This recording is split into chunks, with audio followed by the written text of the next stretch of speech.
we do is the same thing that I think Washington did. At least that's what the artist renderings of his inauguration say, is he took the oath of office on an open Bible.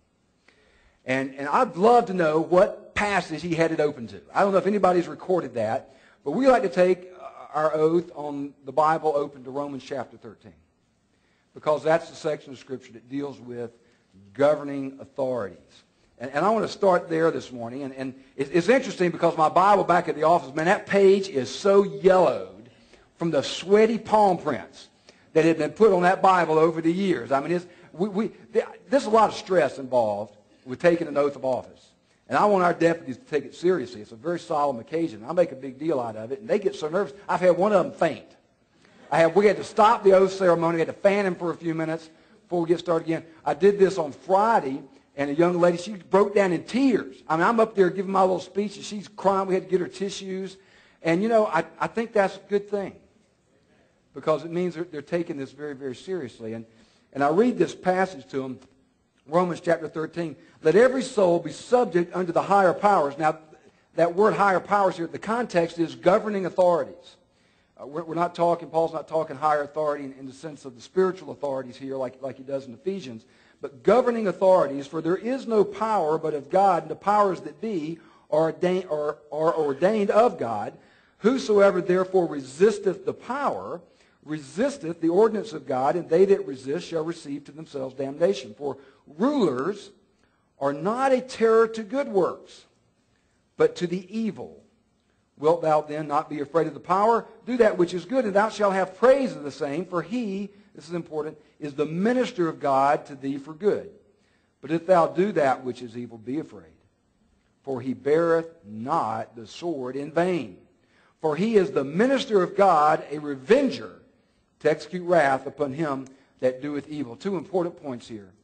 Right there in Scripture, we see the twofold responsibility of government.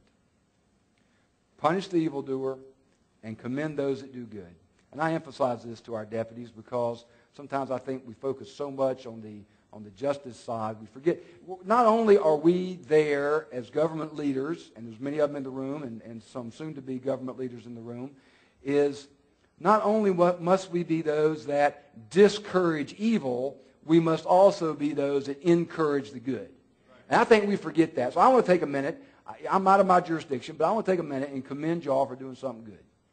I want to commend these government leaders. I want to commend these candidates for government leadership for getting involved in this critical component of American life.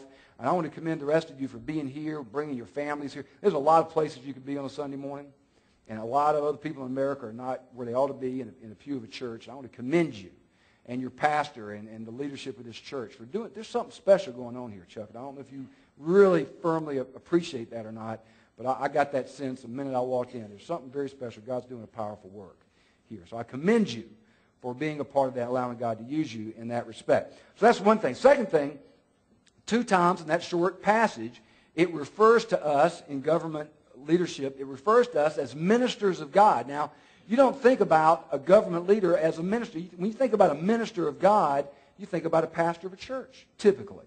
Somebody's been called into this ministry. But see, that's only one type of minister, because there's all different types of ministers, just as there are all different types of ministries. This is the ministry of government, and it's a service. You know, sometimes I think other countries have it figured out better than us. In America, for instance, we have a lot of departments. We have the Department of Defense. We have the Department of Energy, the Department of Justice, the Department of the Interior. But when you go to other nations, you know what you find? You don't find departments so much. You find ministries. The ministry of defense, the ministry of justice, the ministry of the interior. In fact, in other countries, they don't have a president by title. They have another name for their chief executive. What do they call him? The prime minister. Out of all the other ministers, he's the prime minister, minister number one. And so I try to get that point across as we administer this oath of office, because we are ministers. Just like he has been called into a ministry, we have been called into a ministry, and we need to reflect upon that in that sense. And so consequently, we have a very close affinity with our pastors and ministers of God and ministers of the Word. We have the ministry of the Word and the ministry of the sword, according to